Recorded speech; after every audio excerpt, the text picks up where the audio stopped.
Eto po pag-usapan natin, etong, nilabas ng, ABS. Actually binalita 'to ng ABS-CBN, pero ito ay COA report. Okay? Ang sabi ng COA reports OPs 494.8 million. Almost half a billion. Kalahating bilyon, hindi po milyon. Kalahating bilyon disallowance balance. Babasahin natin. The Office of the President recorded a half a billion peso balance in audit disallowances for 2024 according to the Commission on Audit. Ayan. Wala kayong planong imbestigahan to? Ano ibig sabihin ng disallowance? Ito sa salitang Tagalog na lang, pasimplihin natin in layman's term. Ha? Ito ay nawawala or nadispalko or hindi approve ang pagkagamit. Hindi nagamit sa maayos kalahating bilyon. Isipin ninyo, sinisilip ninyo yung 150 million na confidential funds ni VP Sara. Itong Office of the President, may kalahating bilyon noong 2024. Anomalya kung saan ginastos yan. Hindi natin alam kung pinambili ng marijuana, ng cocaine. Hindi na natin alam kung saan nadala yan, kung yan ba ay ghost. Pero ewan ko kung saan nila dinala yan. Basta according to COA, disallowance po ito. Maanomalya. Simpleng ganun. Hindi aprobado. Ito ba'y kayang paliwanag ni Bongbong Marcos? Pinklawan. Asan kayo? Sisilipin nyo pa rin? Doon pa rin tayo sa Dolomite? Doon pa rin tayo sa confidential funds? Doon pa rin tayo kay Pulong? Tinatarantado talaga tayo nitong mga to. Kalahating bilyon, no? Inutil ba kayo din Pinklawan? Kaya galit na galit talaga ako sa Pinklawan. Kasi pakinggan mo yung vloggers nila. They are concerned. Paano matatanggal si Sara? Ang sabi, pag hindi alam mo may narinig akong vlogger, talagang grabe. Ang sabi niya, pag maghihiwalay ang pula at dilaw, siguradong mananalo si Sara. So dapat talaga magsama ang pula at dilaw. Unless daw mapatanggal sa impeachment si VP Sara. Ganyan na po kababaw yung vloggers nila. Ganyan na po pinag-uusapan nung kanilang mga political analyst daw. Yung isa pa nga ata, dating speaker, hindi ko malaman kung ano yun. Dating kalbo, hindi ko alam. Basta yun ang kanila. Ang usapin nila dapat magsama-sama ang pula at dilaw. Hindi nila pinag-uusapan yung mga ganitong nawawala. Ang pinag-uusapan, paano tatalunin si Sara? They are concerned, not on the Filipino people. But paano matatanggal si Sara? Kaya importante raw, ma-impeach si VP Sara. Kaya magkakaroon ng impeachment sa Sara sa February. Garantisado yan kasi nga yan na nga ang pinagpaplanuhan nila. At hindi, no? Kasi tapos na yung 1-year bar rule. So, nakalipas na yon kahit na sinabi ng Supreme Court, unconstitutional yon, pwede pa rin sila. Nasa batas na nga naman noon. So, sa February, pwede sila magsampa ulit. Ang tanong dyan, nabuking na yung pagkuha ni Bongbong Marcos nung pamilya nila at si Tambaluslos yung pera. Ngayon, anong ipambabayad nyo sa congressman ngayon para pumirma sa impeachment ni VP Sara? Ako'y may narinig, Ito'y narinig ko lang. Kayo ang humusga kung totoo to. Pero papatunayan ko sa inyo mangyayari to. Dahil lahat ng sinabi ko nangyayari. This is from a reliable person. Marami na daw gustong bumitaw kay Tambi. Inaantay na lang kung tatanggapin sila sa kampo ni Sara. Yun na lang. Hindi natin alam, paplanuhin nilang matuloy yung impeachment, pero baka hindi magsipirma. Lalo't wala ng budget eh. 'Di ba? Si Chanco mismo sinabi lahat ng nagpirma diyan may budget. Ay saan kukuha ngayon si Tambab na booking? 'Di ba? Yan po ang pinupunto natin. Anong pag-uusapan natin hanggang February? Paano sasampahan ng impeachment? Ha? Mga Pinklawan, yan na pag-uusapan natin, hindi itong nawawalang kalahating bilyon? Yan ang papuputukin niyo sa media? Animal kayo? Yung mga vlogger nila, tactical alliance. Tawag pa kayong tactical alliance. In Tagalog, kain puwet. Ay kain tae. Wala kayong mga pinanindigan, mga bakla kayo. Dahil hindi nyo kayang talunin si Sara. Pipikit nyo na lang ang mata nyo rito. Hindi biro ito. Kung nanggagalaiti kayo sa 150 million ni BP Sara, ito 494.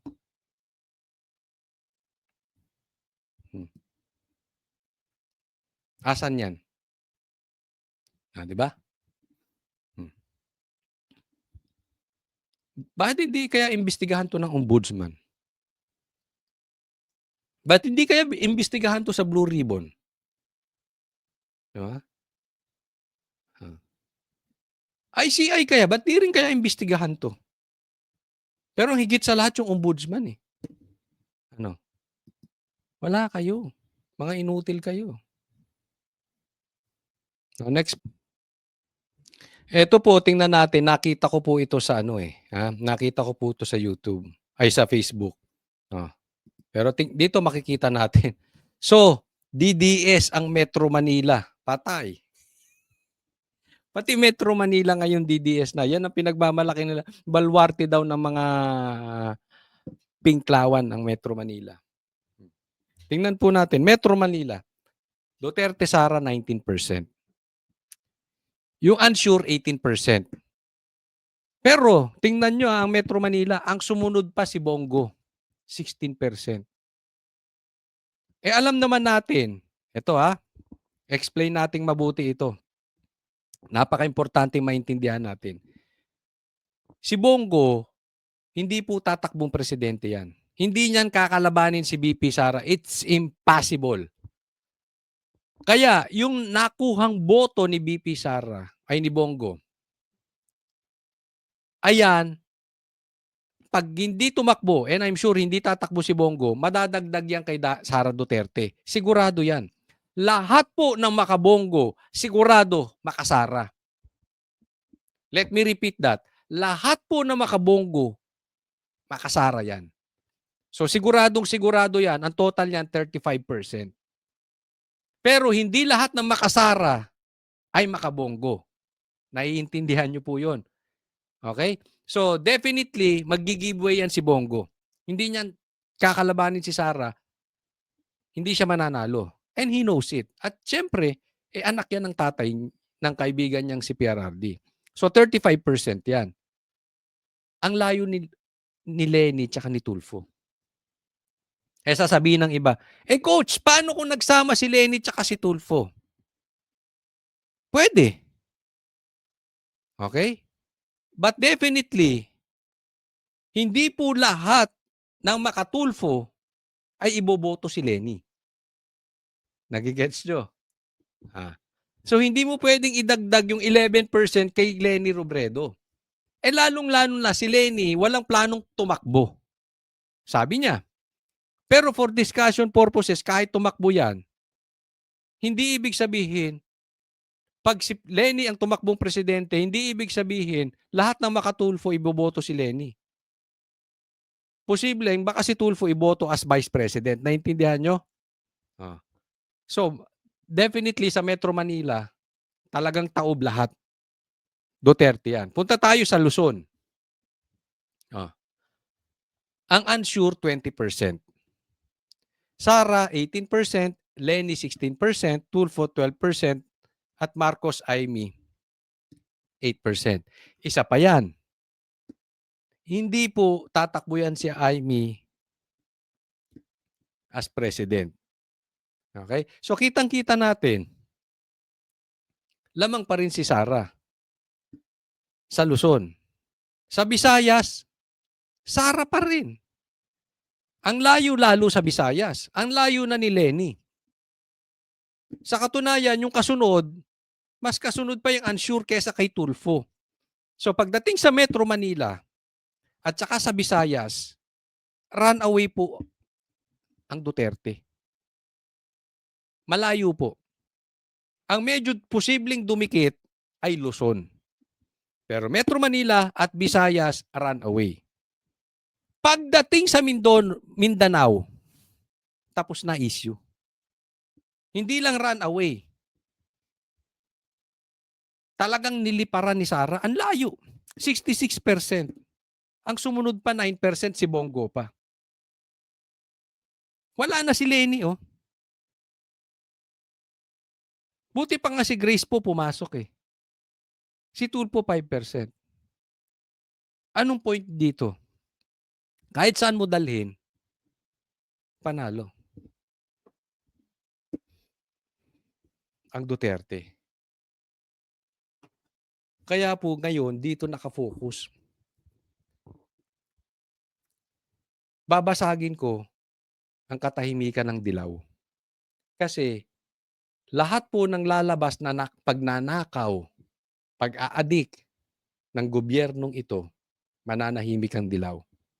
Para magkaroon sila ng deal na magsama na ang Dilaw at Pula.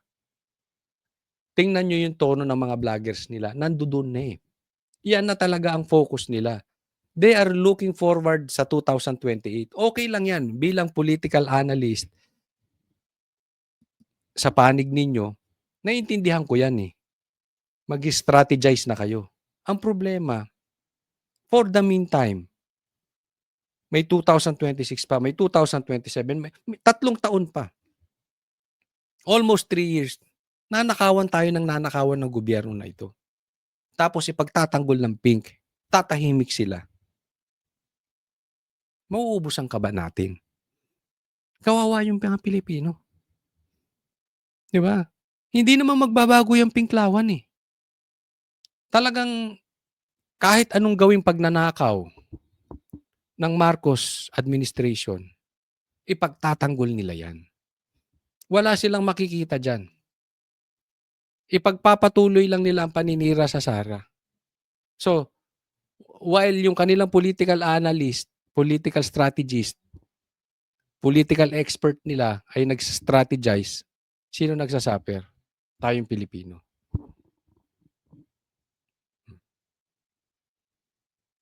Kaya nga ako muling nagtatanong. Ako yung nagtatanong lang, wala akong sinasabing gawin nyo.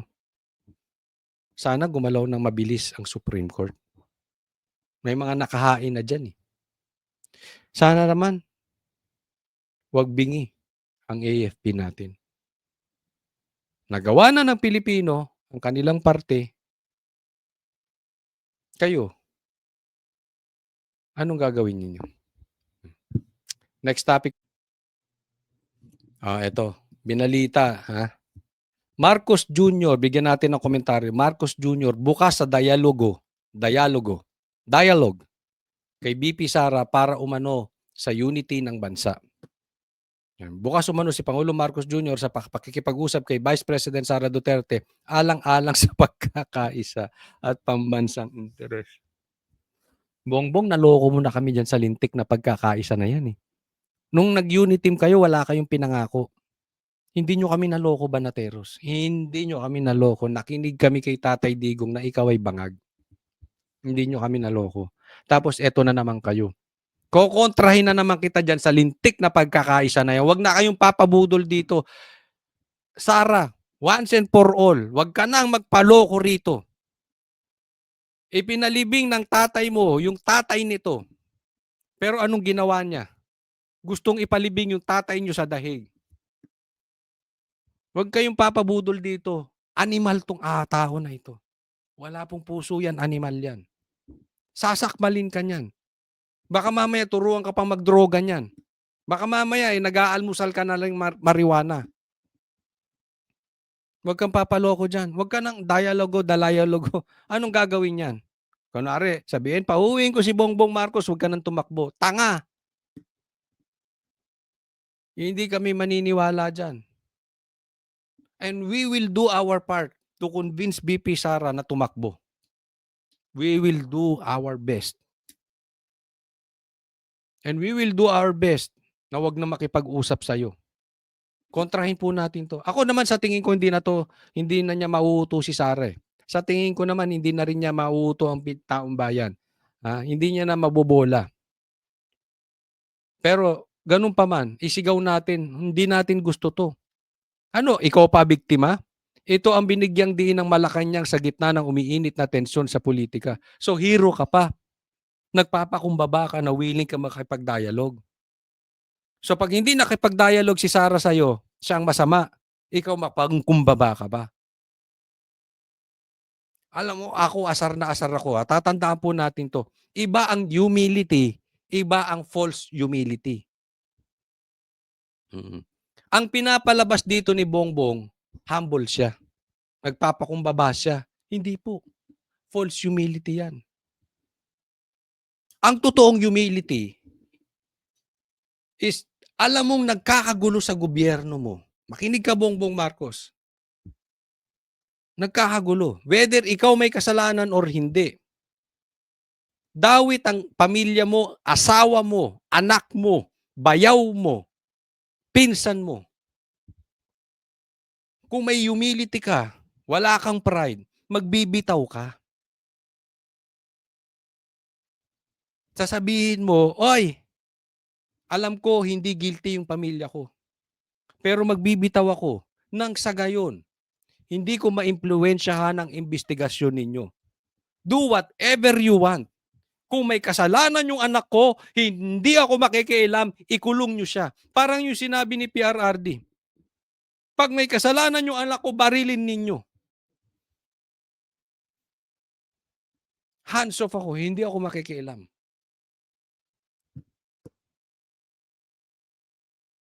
Yan ang humility.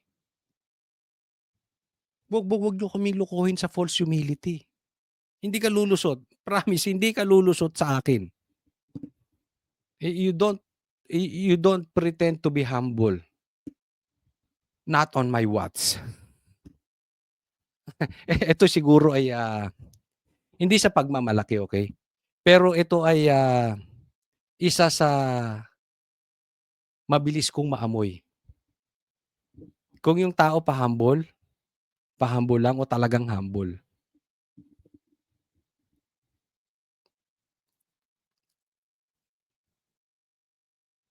Yung hindi mo lang pagbitaw, Bongbong Marcos, mayabang ka ni. Hindi mo yung pagkidnap lang sa tatay kay PRRD. Wala ka ng humility. Di ba? So wag mo kaming paandaran ng false humility mong yan. Gago ka. Niloloko mo kami. Next po tayo. Ito po, pag-usapan natin itong si Batman. Naku, matindi pala ito. Sabi ko na dudang-duda ako dito bakit sobrang sip-sip kay Bongbong Marcos nitong si Batman na ito. Meron palang tinatagong dumi sa dilim. Batman talaga, pakinggan natin. Pinabulaanan ni dating Finance Secretary Ralph Recto ang akusasyong sangkot siya sa pagpopondo ng mga maanumalyang flood control project.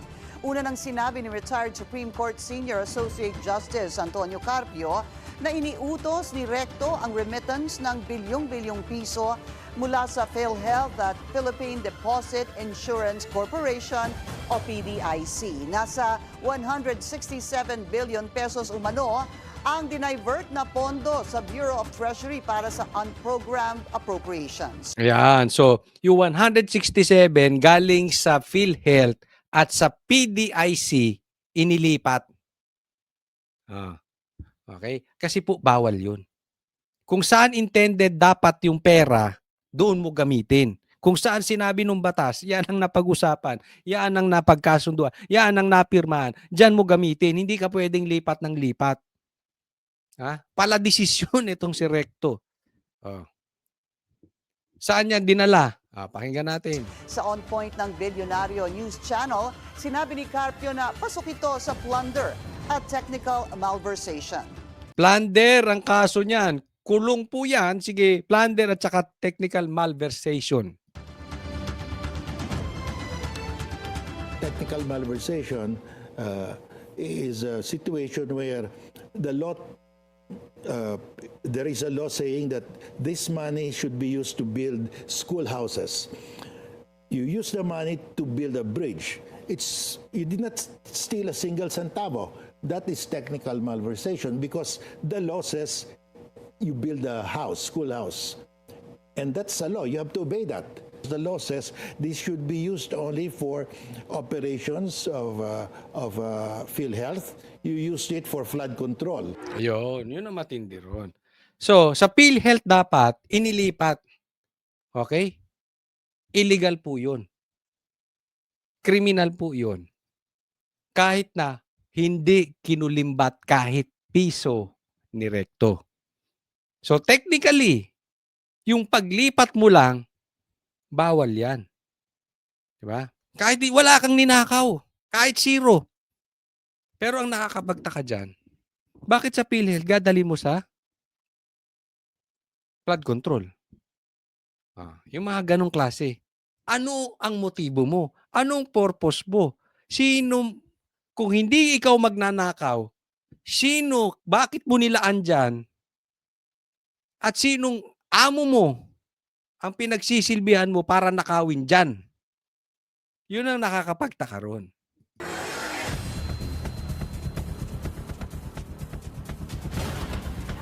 Kasi 'di ba kita naman natin ang daming nawala sa PhilHealth. Lipat dito, lipat doon, lipat diyan.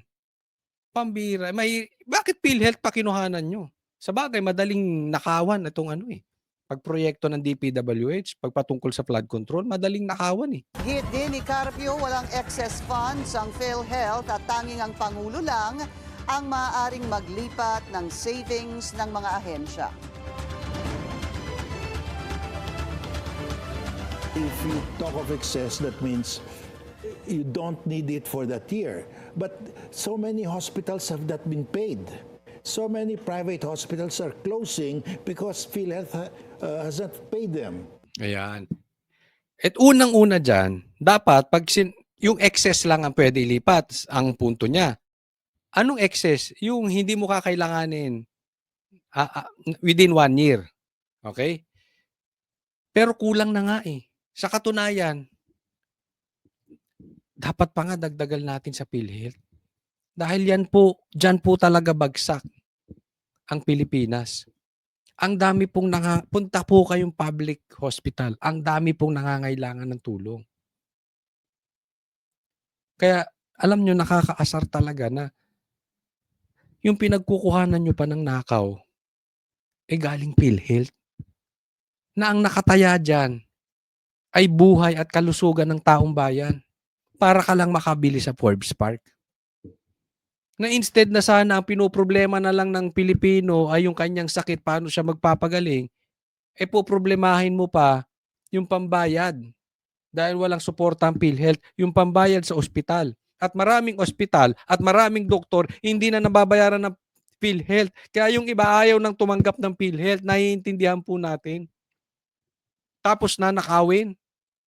Kasi pambibili sa Forbes Park. Tapos kukuhanin lang ng asawa, kukuhanin ng bayaw, kukuhanin ng anak, kukuhanin ng pinsan. Bastos no? Di ba? Recto, ba't ka nagpagamit? Yun ang tanong dito. May tinatago ka pala.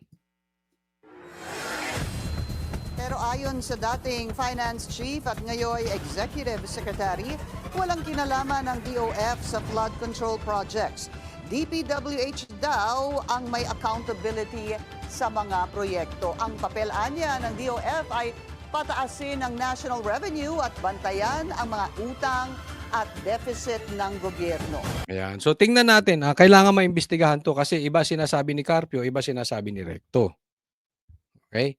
Pero dapat maglabas ng ebidensya to si Recto. Huwag tayong papayag na sasabihin mo na lang na, kasalanan na naman 'to ng Duterte, yung gano'n, yung style Claire Castro, ah,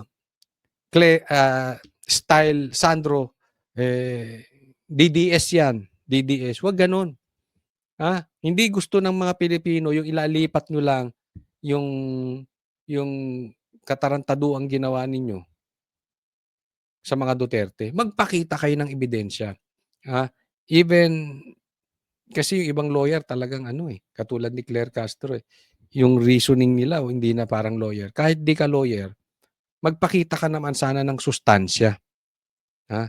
'Wag yung parang wag yung parang iyong, pangangatwiran ay parang salita ng adik gaya ni Sandro. Parang salita ng, tagapagsalita ng adik. Kasi talagang parang wala, wala, So, bigyan niyo kami. We want to see evidence. Kung naglipat ka nga, ikaw ang naglipat or hindi. Yun lang naman. Hindi natin pag-usapan dito. Kung may ninakaw ka, hindi. Saka na natin pag-usapan yan sa plunder. Pero sa ngayon, pag-usapan muna natin, ikaw ba ang naglipat o hindi? Pakita ka ng ebidensya. Next po tayo. Ito po pag-usapan natin dito si Raffy Biaso na kasi meron tong kalokohang ginawa. Isipin ninyo, ito ay may kaso, no? Instead na kinulong sa Munti, dapat ito kinukulong dito sa Munti. Hindi ako nagsabi niyang korte mismo. Dapat ikulong na to sa Munti. Muntinlupa City. Ang ginawa, Muntinlupa City Jail. Ang ginawa pang mayor. Bawal to. Okay, pag-usapan natin ito. Sabi, Manila, Philippines, the Sandigan Bayan has upheld the conviction of Muntinlupa City Mayor Rufino Raffy Biason for graft over the alleged misuse of 3 million in his Priority Development Assistance Fund o PDAF in 2007 when he was a congressman. Tingnan mo. Kaya ako talagang wala na akong tiwala sa mga congressman. Hindi man lahat. Okay? Marami ring matitinong congressman. Pero mas maraming loko-loko. Isa to si Raffy Biason. Loko-loko. May anomalya. 2007 pa lang Kaya ako masyadong kapangyarihan ang inilalagay dito sa mga congressman. Dapat maayos na talaga yung batas natin. Matindi po talaga. Ipapakita ko sa inyo na ano meron ng congressman. Dapat mag-iingat po tayo sa pagboto natin. Lalong-lalo na po sa congressman because they are so powerful pagdating sa pera. No. In a 33-page resolution promulgated on November 5, a copy of which was released only yesterday, the court's itong November lang to, Special 7th Division said the prosecution panel of the Office of the Ombudsman was able to present sufficient evidence to establish Biason gross and excusable negligence which permitted the misuse of the PDAF or pork barrel. Mana pala ito kay di ba? Sino ang pinagbawal itong pork barrel Bawal ito. Pero sinong tinaguraang pork barrel king ngayon? Hindi ako nagsabi yan. Si Sandro at saka si Tambi. Si Tambaluslus. Kamag-anak nyo rin ba to? Ito si Raffy Biason. Ako'y nagtatanong lang. Sandro, kamag-anak nyo rin ba ito si Kamag-anak nyo rin ba ito si Raffy Biason? To recap, the evidence established that Biason's PDAF fund was liquidated but the project it supposedly funded turned out to be fictitious. That the resolution read. So sa madaling salita, parang ghost projects. Nag-release ng pondo, pero yung pondo, naging anomalya. Kaduda-duda. In short, drawing. Fictitious. Ghost projects. Yan. Ngayon lang na-desisyonan. Alam mo kung ba't ako nang gagalaiti? Dahil convicted na ito. Ba't pa nyo dapat ikinulong nyo sa Munti. Ginawa nyo pang mayor dyan sa Muntinlupa. Ano ba naman? Pero ito, tanong. Tanong lang to, tanong. Ito ba talaga ay nanalong mayor? Baka mamaya, ito ay Garcia elected mayor. Ayun ang kakaiba. Ay sisilipin natin isa-isa yan. Kasi nakakapagtaka naman na convicted na iboboto pa ng taong bayan. Hindi, I don't think ganyan kabobo mga taga Muntinlupa. May mga nagsasabi nga nagmemensahe. Ayaw daw nila yan. Paano nanalo to? Ha? Garcia, may kinalaman ka na naman ba rito, Garcia? Next po. Biason and his co-accused detained businesswoman, tropa pala ito ni Janet Napoles, Dennis Cunanan and Maria Rosalinda Laksamana of the defunct Technology Resource Center and private respondent Evelyn De Leon, president of the were convicted of graft and sentenced to serve from 6 to 8 years.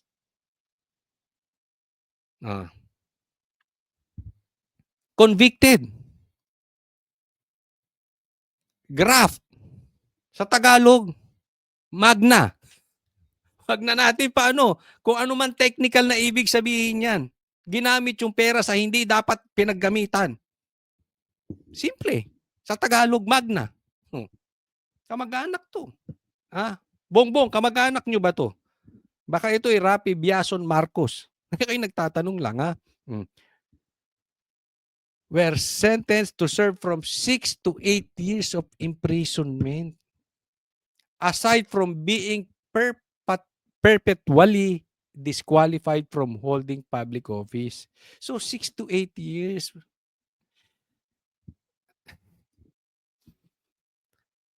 Ito ba hindi kikilusan ng ombudsman natin ngayon? Tingnan mo yung Congress. Yung Congress ngayon, napakabalat sibuyas. Post lang ni Kiko Barsaga. Sinuspindi. 60 days. Ito dapat kulong. Dapat ito'y nakakulong. Hindi galing sa akin yan Galing sa korte. Dapat ito'y nakakulong from 6 to 8 years. Ayan, sabi po yan ng Philippine Star.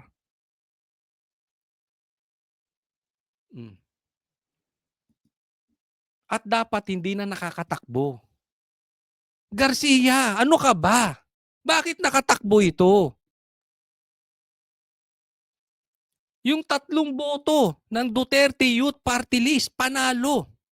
Top notcher, 3. 3 upuan. Hindi nyo pinaupo animal. Bakit ito convicted? Hindi na dapat pwedeng tumakbo. Ever. Kahit kailan, hindi na dapat pwedeng tumakbo. Garcia, bakit nakatakbo? Alam mo kasi wala tayong problema sa batas. Nagkakaroon tayo ng problema sa batas pag hindi patas ang tingin. Dapat yung bawal sa Duterte, bawal sa Marcos.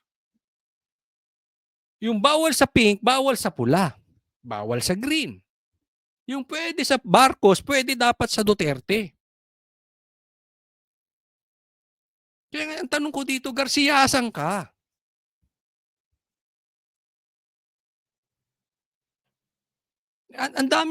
Ang daming dapat makaupo, hindi mo pinaupo. Yung talo, ipinanalo mo. Hindi lang, ano pa ba yung isang, hindi rin nila pinaupo bukod sa Duterte Youth Party List. 3 upuan yun. 3 congressman, tinanggalan mo ng trabaho. Binoto ng taong bayan. May mandato ng taong bayan. Garcia, kakalampagin kita rito, Garcia.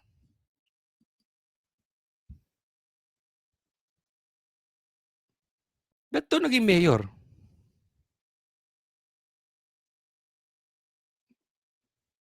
Imbis na nakakulong. Sino pa ba? Sino pa yung isa?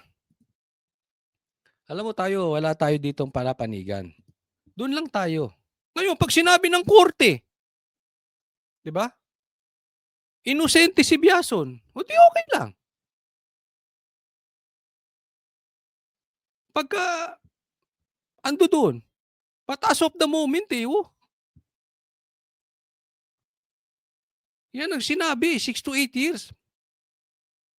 'Di ba? Ganyan din kay Bongbong Marcos, kaya ako minsan nawawalan na ako ng gana, eh. Anong sabi? May utang 'to, may estate tax na hindi bayad si Bongbong Marcos.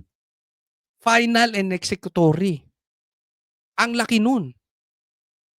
Kung di ako nagkakamali, nasa billion yun, eh. I'm not I'm not sure exactly kung magkano. Pero kasi binablog ko yun dati kaya alam ko. Final and executory. Korte po nagsabi. Same thing dito kay Biarson, korte nagsabi. Anong nangyayari sa Pilipinas? 'Di ba? Yan lang ang nagiging issue natin, eh.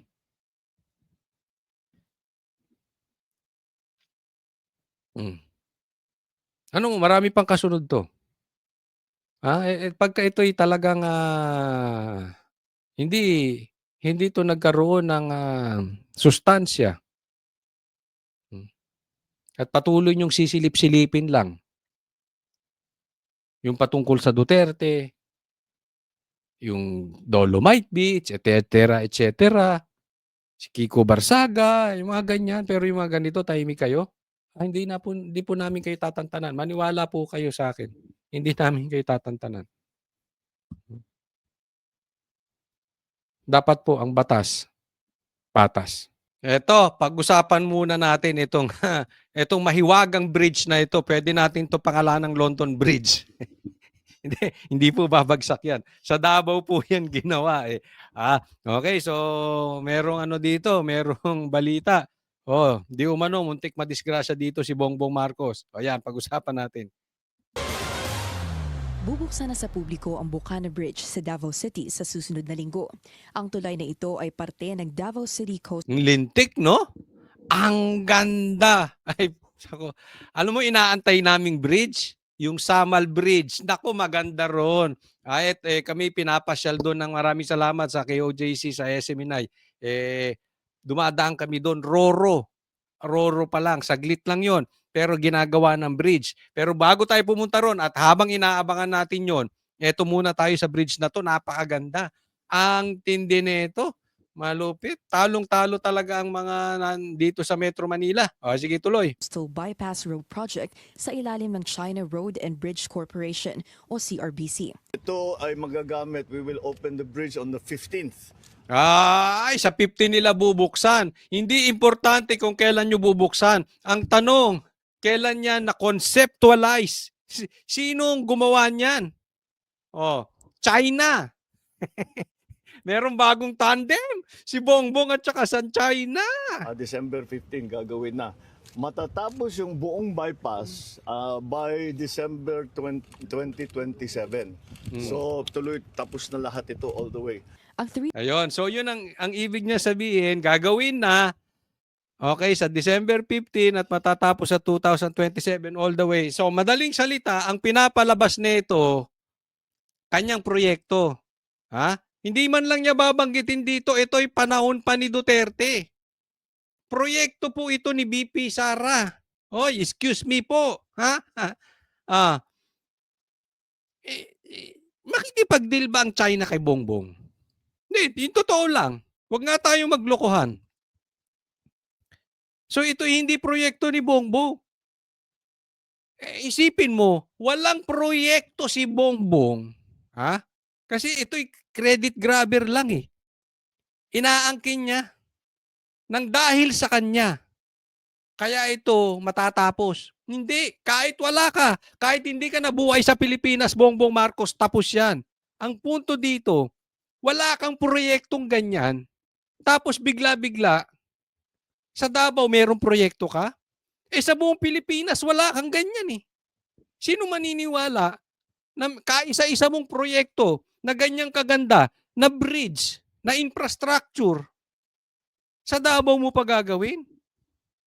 Naku, wag tayong maglokohan. So, ang one and only project mo, sa Davao pa? Bongbong, Talagang yung utak mo sunog na. Huwag nyo nga kaming niloloko, Bongbong Marcos. 3.1 billion peso project na ito mula sa Official Development Assistance Fund ng China ay may 4 na lanes at may haba na halos 500 kilometro. Yan, 500 kilometro.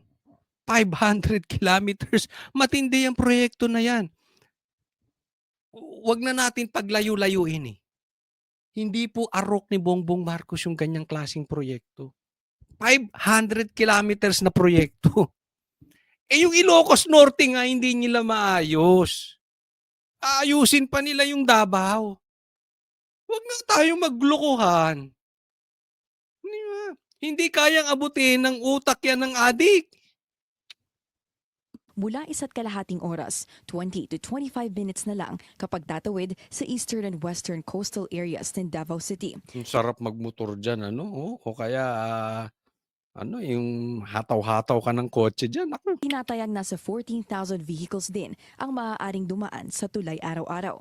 Noong 2011, inanunsyo ng World Bank ang debarment ng China Communications Construction Company at 2011 pa. Kaya nga ang sinasabi nila, kaya ito ay proyekto ni Sara, wag nga tayong mag-ano-ano dyan. Di umano, yan ang sabi, 2011 pa.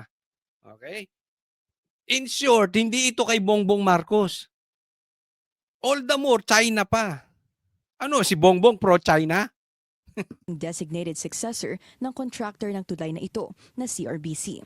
Base sa World Bank, road projects din ang pinagmulan ng debarment case ng kumpanya. Noon namang 2009, inanunsyo rin ng World Bank ang debarment ng CRBC kasama ang 6 pang construction firms dahil sa bid rigging sa Philippine National Roads Improvement and Management Program. Hindi na nabigyan pa ng pondo ang CRBC mula sa World Bank na mga taong ito. Umingay din ang CRBC na maging parte ng $15 billion investment projects na pinirmahan ni dating Pangulong Rodrigo Duterte. Sino pumirma ng 15 billion, kung magkano man yan? Si PRRD. Alam mo, meron kasi akong ganyang kaibigan. Alam ko makaka-relate kayo dito. Yung lahat na lang ng meron ako, aagawin. Oo, yung pati style gagawin. Nagkaroon na kayo ng kaibigan ganyan. Gagayahin lahat. 'Di ba? Nakakaasar. Tapos kunwari una niyang idea. Lahat kukuhanin. Sabi ko nga, kunin niyo ng lahat sa akin. Wag lang siya. Naging kanta. Joke lang po. Kasama ang China noong 2019. Kilalang baluarte ng mga Duterte ang Davao. Para sa agenda ay Yan.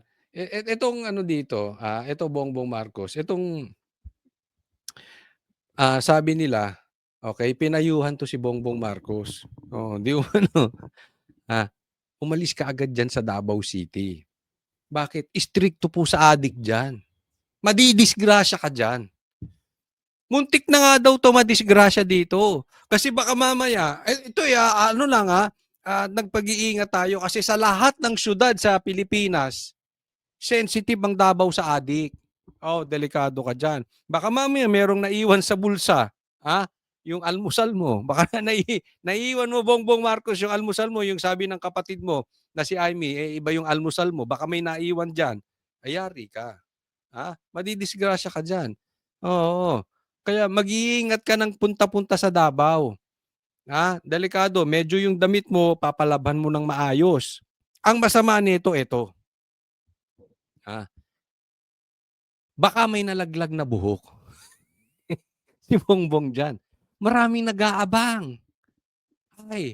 Gustong-gustong kuhanin yung buhok nito si Bongbong Marcos. Kaya dapat, Bongbong, nagsombrero ka. Nagtingin-tingin ka ba sa paligid? Kung may nakita kang baka may sniper dyan. Mukha pa naman yung buhok mo, naglalagas na. Delikado. Baka mapa-hair follicle ka dyan. Wag. Of all places in the Philippines, wag mong lolokohin ang Davao patungkol sa drugs. Delikado ka dyan. Ito po, next topic po. Ito po, tingnan natin. Ito yung pagdating ni Bongbong Marcos dyan sa Davao. Sinalubong siya. Talagang nagkagulo yung tao. Sinalubong siya.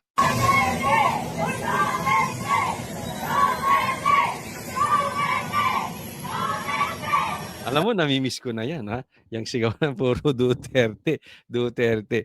Isipin mo, ikaw ang dumating, ang sigaw ng tao, Duterte. Baka mamaya si Sara pumunta ng Ilocos Norte, ang sigaw doon, Duterte rin. Di ba? Huwag ka kasi, huwag kang punta ng punta sa teritoryo, tapos ang dami mo namang gwardya. Ano, um, hindi ka talaga gusto ng tao. Kung sa ibang lugar nga, papakita ko sa inyo mamaya, ayaw na ng taong bayan kay Bongbong Marcos sa Davao pa. O, tingnan mo.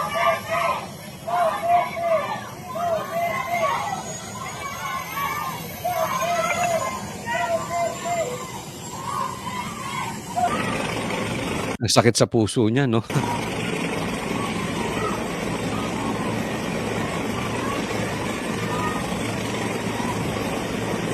Oh, ang balita ko dito, marami daw dalang gwardiya si Bongbong Marcos.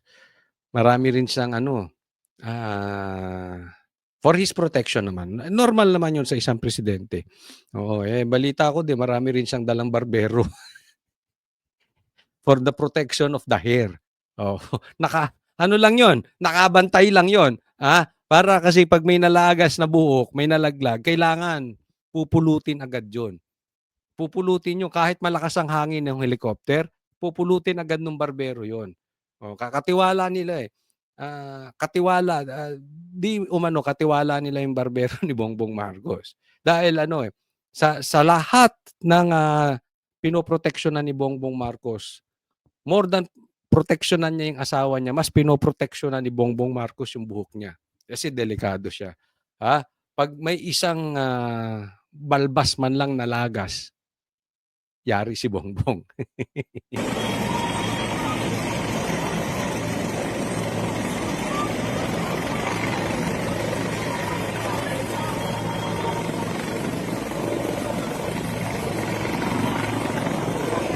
Ako hindi, ito sabi, ito diyan sa Davao, na-experience namin diyan. Hindi ko alam kung anong eksaktong oras, nakalimutan ko na. Pero maagang nightlife diyan. So dapat siguro si Bongbong Marcos 'wag na diyan magpagabi. Una nga, baka makuha yung buhok niya. Pangalawa, walang nightlife diyan. Baka diyan pa siyang pumarty-party. Ako yung nagpapayo lang naman, Bongbong Marcos, dahil baka yung routine yung ginagawa, baka mamaya diyan ka pa alam mo na, baka magganong-ganong ka pa diyan, ay mahuhuli ka talaga diyan. At saka bawal ang party diyan sa Davao ng hanggang madaling araw. If I'm not mistaken, ang mga bar diyan sarado na ng 11 eh. Kasi nag-ano kami diyan eh. Nung huli, nagpasyal-pasyal kami diyan ni Jay. Ang aga nung last call. No, last call agad, wala na yung wala nang drinks, sasara na yung bar. So, hindi ko alam kung pumarty pa. Alam naman natin si Bongbong Marcos mahilig pumarty. Hindi natin alam, hindi natin alam kung pumarty pa. Sana kung may nanonood po tayo sa vlog ngayon ng mga taga Davao, ano pong balita ninyo? Si Bongbong ba ay pumarty pa diyan or baka gumanong-ganon pa yan diyan, no? Umuwi ba siya agad?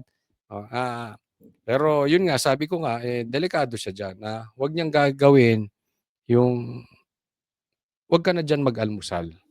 Okay? Huwag ka na diyan magpagabi kasi yung ginagawa mo sa gabi delikado. Tapos huwag ka na rin magpaumaga kasi yung almusal mo medyo kakaiba. Bawal diyan sa Davao. Hindi po pwede. Dalhin mo na lang sa ibang syudad. Siguro sa Ilocos Norte, baka pwede yun. Pero sa Davao, bawal yan. Okay, next. Okay, from one addict to another addict. Di umano. Sabi ng atin nyo yan, sabi ng tita mo yan. And from one magna to another magna. O sige, pag-usapan natin ito mag-ama. Eto si Sandro, nagpa-imbestiga sa ICI. Pero tingnan nyo, niloloko talaga tayo nito mag-ama. Yung tatay, tinatarantado tayo dahil kunwari pinalalabas proyekto niya yung bridge. Wala pong infrastructure si Bongbong Marcos. Mas lalong-lalo na sa Davao. Doon pa niya gagawin? Kaysa ipagpapagawa niya ng bridge, ilalagay niya na lang sa maleta, dadali niya sa Forbes Park. And after that, we don't know. Diba? Kayo na. Kayo na mag-isip kung saan dadalhin yung pera. Ngayon, eto namang isang anak niya, lolokohin din tayo. Tingnan natin. Pure lies. It's one that it's a move that reeks of desperation. It's a political ploy. And I've already attributed it to attempts at destabilization of the government. Ang gago. Sabog ka ba? Hindi ko alam. Titingnan nyo yung mata kung sabog to. Oh. Lahat na lang, pag nabubuking ang pagnanakaw nyo, distab. Yan ang style nila eh. Oh. Pag nalalaman nyo pagdodroga nila, destabilization. Pag nalalaman nyo pagnanakaw nila, destabilization. Ang tanong, kaya nyo bang patunayan na hindi kayo adik at hindi kayo magnanakaw? Hindi naman kayo ready. Wala naman kayong ginagawa kung hindi distab eh. Ang pinagsasabi nyo. Dagdag pa ni Representative Marcos, kusang loob siyang humarap sa komisyon para tumulong sa isinasagawa nitong investigasyon. I came here on a voluntary basis so I could help the ICI with their investigation. I was not served a subpoena. I am not subject to any investigation. However, I am willing to give and tell the ICI anything that I might know that will further the investigation. Now, So, ibig sabihin, hindi daw siya Hindi daw siya inimbestigahan. Siya'y tutulong. Una pa lang, doon pa lang eh. Tingnan mo to, niloloko talaga tayo. Kayong ICI, eto sasabihin ko na sa inyo, inutil kayo. Ano ba yung inutil? Walang silbi. Wala kayong purpose dyan. Hindi kayo nahihiya. Yung tataas ng posisyon nyo na achieve sa buhay ninyo. Pagdating sa dulo ng karir nyo, inutil kayo. Hindi daw siya ang iniimbestigahan. Tutulong lang siya. Pero matapos na matanong si Kong Sandro ukol sa mga alegasyon laban sa kanya at sa kanyang tiyuhin na si dating House Speaker at Leyte Representative Martin Romualdez, tila may patutsyada si Kong Sandro. I did not do any such a thing. Kung nakikita niyo po yung listahan, may mga project dyan sa Davao City nakalagay, nakalista sa Davao City. Alam naman natin sino nakatira doon. Ba't ba ako maglalagay ng projects doon? Yun!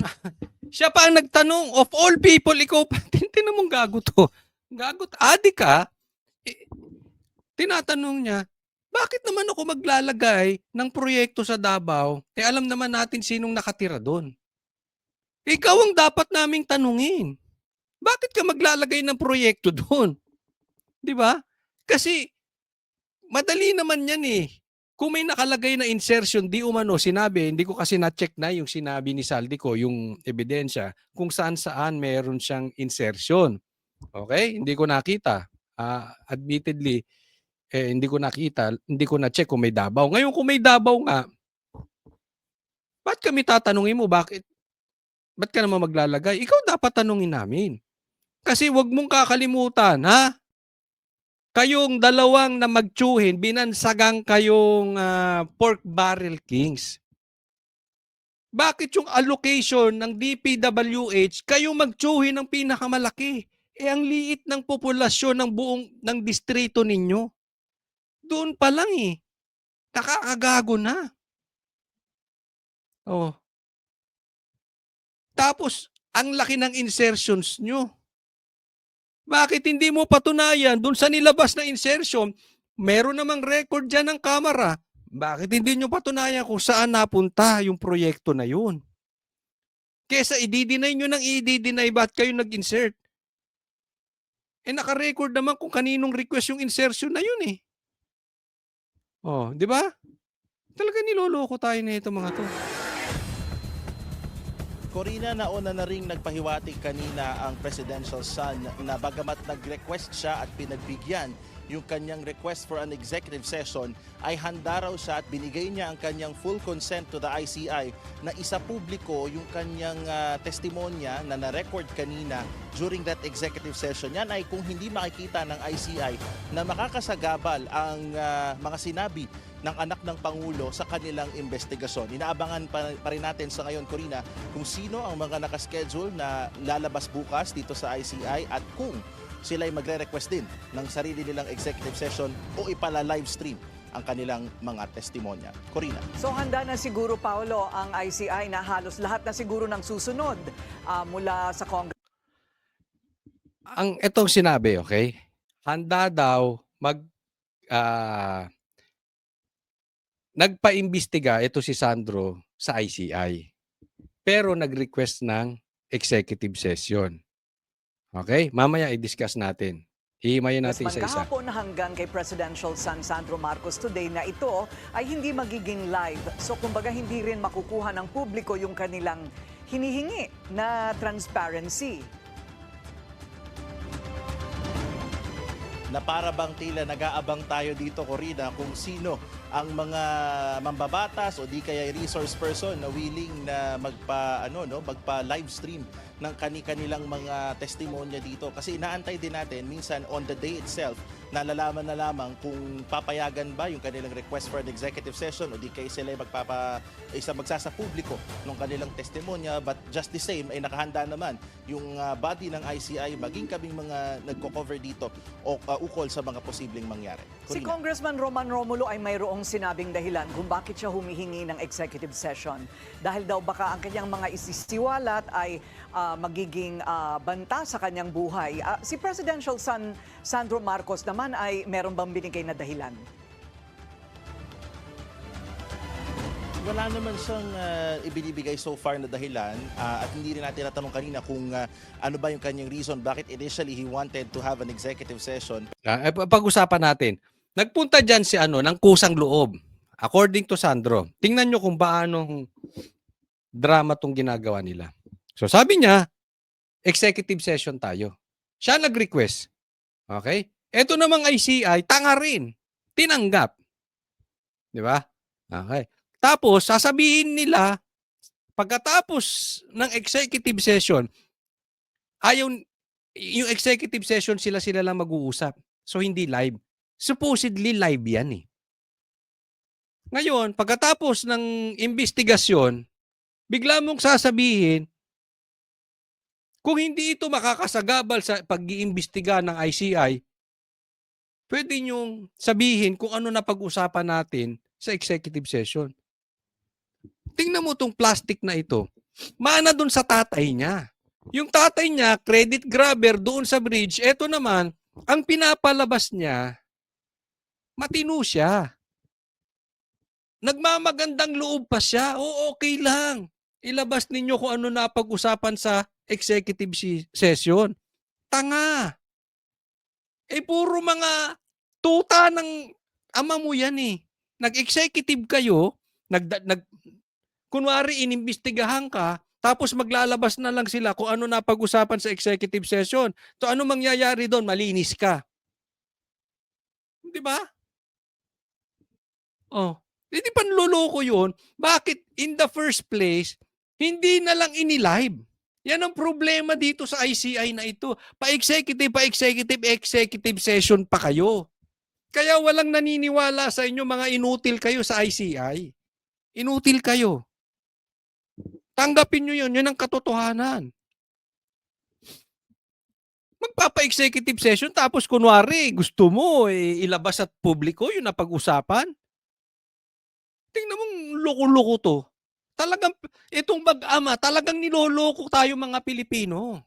Ganyan po kababa ang tingin nila sa atin. O, pustahan tayo. Bakit hindi ka magpa-imbestiga sa Blue Ribbon? Doon ka mag-request ng executive session. Kasi doon pa lang sa request mo ng executive session, mababara ka na. Kahit maraming tuta na senador, marami ring maninindigan doon, makakwestiyon kang talaga ron. Hindi katulad dyan sa ICI na yan, wala namang boto yan eh. Hindi naman nilagay ng taong bayan yan dyan.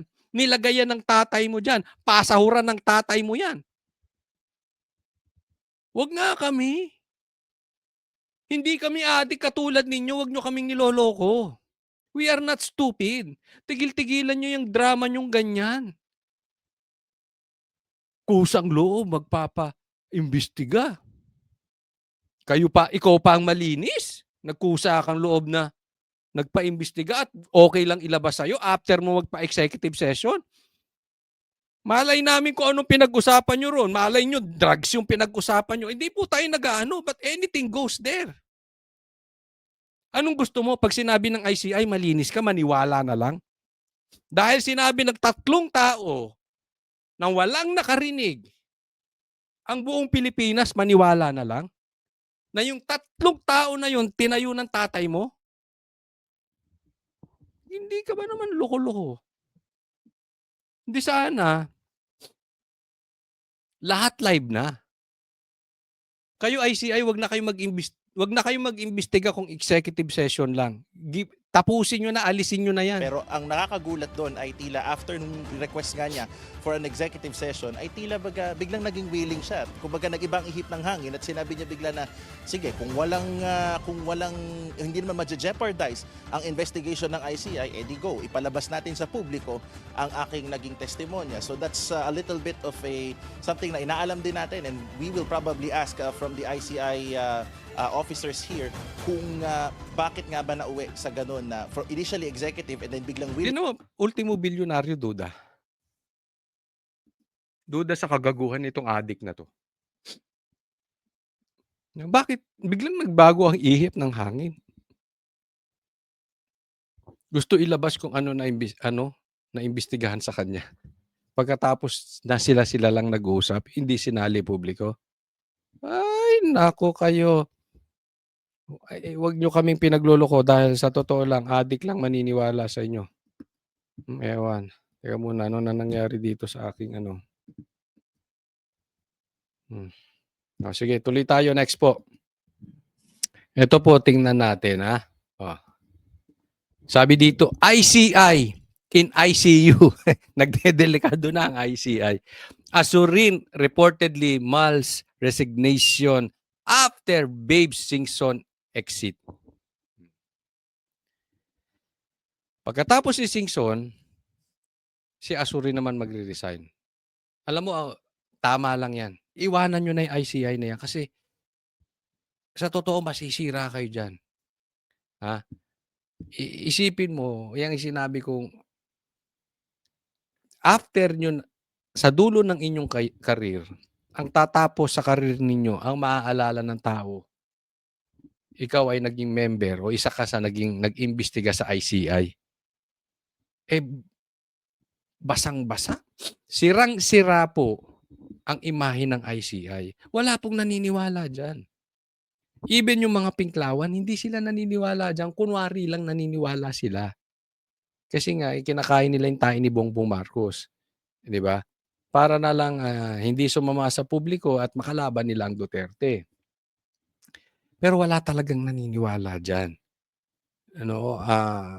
Tapusin nyo na yung ICI na yan kasi pag nag-resign ka dyan, nag-resign na rin si Azurin, wala na maiiwan. Makapal na lang talaga ang mukha ng tatanggap. Kung sino mang tatanggap na papalit sa inyo. Dahil talagang yan po ay panloloko sa taong bayan. Yang ICI ay insulto sa taong bayan. Magpapagamit ba kayo sa magnanakaw? Ako kung nagpapagamit tayo sa magnanakaw, mas masahol pa tayo sa magnanakaw. Wag po tayong paggamit. Kung wala naman talagang silbi ang ICI, tapusin nyo na. Pwede namang imbestigahan yan sa Blue Ribbon eh. Hayaan na lang natin yung binoto ng taong bayan. Hayaan na lang natin yung nasa konstitusyon, yung nasa batas. Yun na lang. 'Di ba? Imbestigahan ng Senado, imbestigahan ng House. Anyway, you on live eh. 'Di ba? So, ma-inform ang taong bayan. Huwag kayong magpagamit sa misinformation na planong gawin ng administrasyong ito. So, salute sa'yo. Kung ikaw ay magre-resign. Pero wag mo nang pagtagalin. Kasi the more mong pagtagalin, nagagamit kayo ng magnanakaw.